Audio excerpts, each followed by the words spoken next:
नमस्कार। खबरों की दुनिया में हर खबर है खास, लेकिन जिन खबरों ने बटोरी है सुर्खियां, ऐसी ही खबरों को समेटकर हाजिर है हम। मैं हूं तृप्ति झा। शुरुआत करेंगे बड़ी खबरों के साथ। देखिए ये खास रिपोर्ट। किशनगंज के खगड़ा चेक पोस्ट के समीप NH 31 पर खड़ी गैस टैंकर में टक्कर लगने से हुआ लीकेज। ट्रक चालक की मौके पर ही दर्दनाक मौत हो। लॉकडाउन रिटर्न के दूसरे दिन में पुलिस सख्त, बेवजह निकलने वालों पर हुई सख्ती। किशनगंज के 5वें चरण के लॉकडाउन में सड़कों पर पसरा सन्नाटा। कटिहार के सदर अस्पताल में डॉक्टरों की लापरवाही से गई एक मरीज की जान। कटिहार में मठ के महंत पर अज्ञात अपराधियों ने किया कुल्हाड़ी से हमला। नालंदा के बागन बीघा थाना क्षेत्र में पुलिसकर्मियों ने एक सरकारी एम्बुलेंस कर्मी को बेरहमी से पीटा। अब खबरें विस्तार में। किशनगंज में एक बड़ा हादसा होने से बाल बाल बचा। गुरुवार देर रात शहर में खगड़ा चेकपोस्ट के समीप NH 31 पर खड़ी गैस टैंकर को पीछे से आ रही ट्रक के ठोकर मारने से गैस टैंकर में हुआ लीकेज। वहीं ट्रक चालक की मौके पर ही मौत हो गई, जिसके बाद इलाके में अफरा तफरी मच गया। आसपास के लोगों ने घरों को खाली कर दिया। 4 घंटों तक NH 31 पूरी तरह से बाधित रहा। साथ ही SDM द्वारा आसपास के इलाके को खाली करने का निर्देश दिया। काफी मशक्कत के बाद गैस लीकेज पर काबू पाया गया। चालक की शव को पोस्टमार्टम के लिए सदर अस्पताल भेज दिया गया। यहाँ अभी हम मार्केट से आकर के जैसे घर खाना खाने बैठे वैसे ही बहुत ज़ोर से आवाज़ हुआ। तो पता क्या चला कि पीछे वाला गाड़ी आकर मार दिया। जब बाहर निकल के देखें तो ये ईडन गैस का गाड़ी था। इसमें पीछे वाला गाड़ी जो मारा वो ड्राइवर तो स्पॉट डेड कर गया है। और मारने के बाद गैस लीक करने लगा। गैस लीक करने के बाद हम लोग प्रशासन को खबर किए।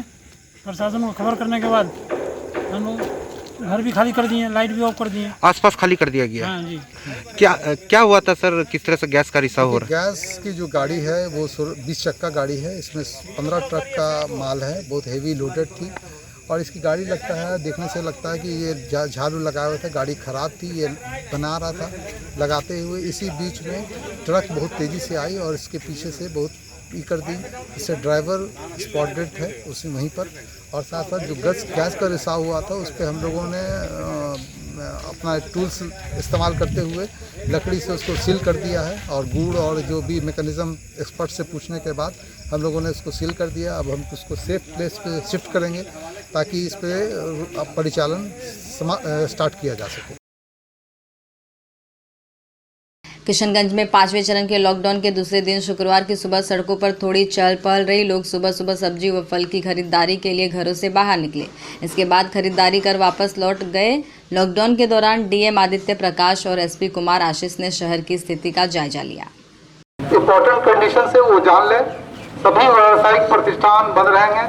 सिर्फ दवा, दूध, फल, सब्जी और इम्पोर्टेंट सेवा में पंचर बनाने का दुकान, मोबाइल बनाने रिपेयर और एग्रीकल्चर से जुड़े हुए खाद की दुकानें खुल सकेंगी। सभी दुकानें बंद रहेंगी। निजी वाहन का परिचालन बंद रहेगा। परमिशन से निजी वाहन की परिचालन की जा सकेगी। ऑफिस 33% के स्ट्रेंथ पे ऑफिस चल सकेगी। ये जिला पदाधिकारी डिसाइड करेंगे कि कितनी ऑफिस किस स्ट्रेंथ से चल पाएगी। साथ ही साथ आप सभी के अपील की जाती है कि घर में सेल्फ क्वारंटीन करेंगे तो इस कोरोना महामारी से हम लोग ब्रेक कर सके। क्योंकि कोरोना के लक्षण देखे गए हैं कि 10 दिन के बाद वो कोई पॉजिटिव होता है वो निष्क्रिय हो जाता है। तो 10 दिन तक वो अगर सेल्फ आइसोलेशन में रहता है तो वो दूसरे को इन्फेक्ट करने के पावर 10 दिन के बाद समाप्त हो जाती है। ऐसी परिस्थिति में ये लॉकडाउन इसी परिप्रेक्ष्य में लगाया गया है कि सभी लोग सेल्फ क्वारंटीन में अपने अपने घरों में 10 दिन एकदम से आइसोलेट होकर रहेंगे तो हम इस संक्रमण को फैलने से बच सकेंगे। इसी दृष्टि से आप सभी से हिदायत दी जाती है कि अपने घरों में रहें, अनावश्यक घर से बाहर नहीं निकलें। कटिहार के चालीसा हटिया के रहने वाले 55 वर्षीय हजारी प्रसाद साकी आज सुबह 7 बजे तबीयत खराब हुई थी। परिजनों ने इलाके के लिए मरीज को सदर अस्पताल ले आए, लेकिन घंटों बीत जाने के बाद भी डॉक्टर के नहीं आने से मरीज की तबीयत ज़्यादा बिगड़ने लगी और सांस लेने में तकलीफ होने लगी। परिजन घबराहट में डॉक्टरों से मरीज को ऑक्सीजन लगाने की मांग करने लगे, लेकिन सही समय पर उचित इलाज नहीं मिलने के कारण हजारी प्रसाद जी की मृत्यु हो गई। हालांकि सदर से पल्ला झाड़ते हुए कहा कि मरीज की हालत पहले से ही खराब थी, लेकिन बात यह भी है कि अगर डॉक्टर को मरीज की गंभीर हालत का अनुमान था तो वो मरीज को हायर सेंटर इलाज के लिए रेफर कर सकते थे। अगर इसी प्रकार सदर अस्पताल की नीति रही तो मरीजों का डॉक्टरों पर से भरोसा करना मुश्किल हो जाएगा। देखिए इसको खांसी होता था तो इनको यहाँ लेते आए और लेके आए तो वहाँ डॉक्टर साहब के यहाँ बोला बैठो। आप बैठे 1 घंटा से बैठे हुए हैं। 1 घंटा से हम बोल रहे हैं कि ऑक्सीजन लगाइए, इनको ऑक्सीजन का दिक्कत हो रहा है, लेकिन सुनते रहे, हाय हेलो करते रहे, लेकिन ये ऑक्सीजन अभी तक अवेलेबल नहीं कर समुचित उपाय यहाँ नहीं हो पाया, जिसके कारण उनका हालत और बिगड़ गया है। क्या नाम है आपके चाचा का? हजारी प्रसाद साहब। 9:38 में और 9:50 के आसपास में मृत्यु हो गया। 9:55 में हम वहाँ पहुँचे थे, कंडीशन को देखे, डॉक्टर से बात किए, सब लोग थे। तो 1.5 घंटे का सवाल जो है ये आरोप ही झूठा है। ऑक्सीजन सही समय पर नहीं लगाएगा, ये भी परिजन वो तो माता पिता 9 से भर्ती हुई है, वार्ड में ले जाया गया, ऑक्सीजन भी लगाने के लिए डॉक्टर नविता भाई, जो हमारी GNM है नविता भारती, वार्ड इंचार्ज, वो बगल में ऑक्सीजन तो बेड के साथ रहता नहीं है, बगल से ला के लगा दी है। लेकिन वो कंडीशन बहुत पुराने रोगी थे, डॉक्टर संजय तिवारी के यहाँ से इलाज थे और वहाँ स्थिति गड़बड़ हुई तो उसको जबरदस्ती लोग भेज दिया गया कि जाइए सदर अस्पताल में, वो यहाँ आए। सर और ये भी बात है सर कि मतलब 38 नंबर में ऑक्सीजन, जो 38 नंबर की वार्ड इंचार्ज है वो ऑक्सीजन नहीं ले रही है, क्या कारण है? आपको कई बार पत्र भी लिखा गया है। कई बार पत्र की बात नहीं हुई है। हाँ, कोविड के काम को देखते हुए कुछ वार्ड इंचार्ज को कोविड काज में लगाया था, जिसे मैंने कल भी विजिट कर चुका है और वो अभी भी उन लोगों का इंटेंट आया, ऑक्सीजन वहाँ पहुँच जाएगा। कई महीनों से नहीं ले रही है। कई महीने से नहीं, कुछ दिनों की बात है। हाँ, मात्र हमारे 12 वार्ड हैं, उसमें से 3 वार्ड में ही नहीं किया था, बाकी सब वार्ड में तो ऑक्सीजन है ही। और जिस वार्ड में नहीं है, पूर्व से ही इमरजेंसी से वहाँ ऑक्सीजन तो चला जाता है। इमरजेंसी में हर हमेशा ऑक्सीजन रहता है मेरे पास। कोरोना के लगातार बढ़ते संक्रमण को देखते हुए सरकारी एम्बुलेंस कर्मी भी एक कोरोना फाइटर के रूप में अपना योगदान दे रहे हैं। इसके बावजूद भी इन्हें पुलिस की लाठी खानी पड़ रही है। ताज़ा मामला भागन बिघा थाना क्षेत्र इलाके की है, जहां रोही प्राथमिक स्वास्थ्य केंद्र में पदस्थापित एम्बुलेंस कर्मी मनीष कुमार की पुलिसकर्मियों ने बेरहमी से पीटा।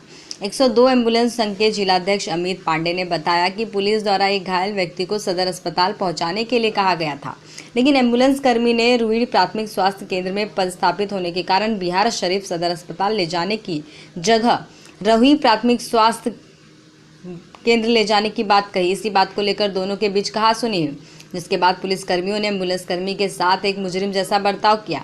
फिलहाल मनीष कुमार को बिहार शरीफ के पटना गंभीर हालत में रेफर कर दिया गया। वहीं एम्बुलेंस कर्मी इस पुलिसिया बर्ताव के विरोध में अनिश्चितकालीन हड़ताल पर चले गए हैं। वहीं भागन बिघा थाना पुलिस ने अपने ऊपर लगे आरोपों को बेबुनियाद बताया है।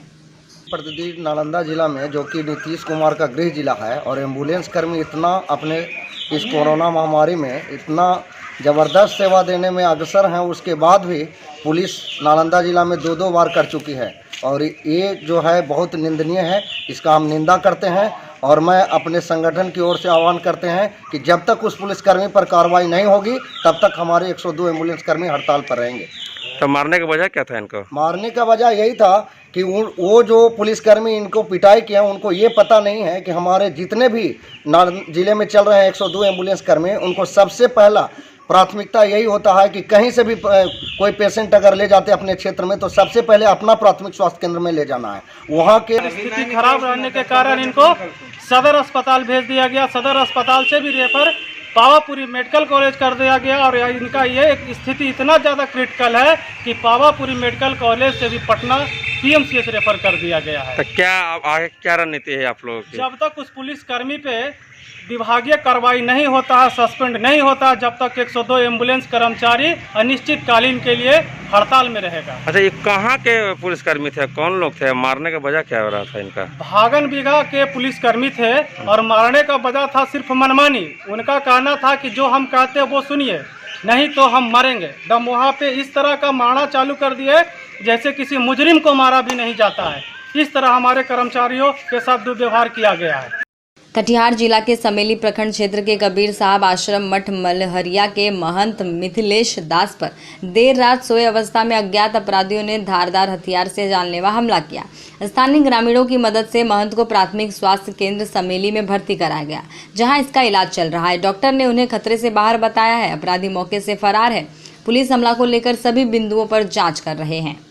घटना तो रात में हुई ना 12 बजे। क्या हुआ? वो साहब दौड़ते हुए आए, हल्ला करते हुए, उसको पीछे करते हुए, तब तक वो छत पे चढ़ के भाग गया सीढ़ी के देखे। गर्दन में क्या गले में मारा था मच्छरदानी हटा कर। किसी से?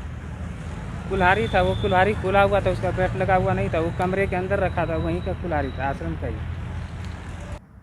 11:30 बजे के करीब हम पूरी नींद में सो गए थे। एकाएक आकर के कुल्हाड़ी से कौन हमला किया ये मुझे मालूम नहीं है, लेकिन वह कुल्हाड़ी मटका ही है।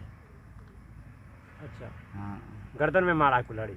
हाँ, मारा कि जान मारने के ही कि जान ही मार दो, इसको सीधा गला में मार दिया। हाँ। और प्रभु परमात्मा की कृपा से बच गया किसी तरह से। अच्छा, कौन लोग इसमें है, इसका कुछ जानकारी है? नहीं, जानकारी नहीं है, लेकिन ये मठ में जो रखा हुआ सामान है, हाँ, वो मठ छोड़ करके किसी आदमी को जानकारी नहीं है। तो ये कहीं ना कहीं साजिश है आपको मारने का? हाँ, साजिश है मारने का। क्या कारण हो सकता है? मठ का कारण है या जमीन का या पैसा का? जो हमारे पास अब जमीन जगह है, पैसा कौड़ी है, तो क्या करें आप, पता नहीं उनका क्या लक्ष्य था, उनका इच्छा। तो हम पुलिस के पास जानकारी दिए घटना की? हाँ, जानकारी दिए, वो क्या? आए, वो कहीं सवेरे एप्लीकेशन लिख के दीजिए। वहीं सीमांचल सहित बिहार की तमाम अहम खबरों को जानने के लिए सब्सक्राइब करें हमारा YouTube चैनल सीमांचल की आवाज़।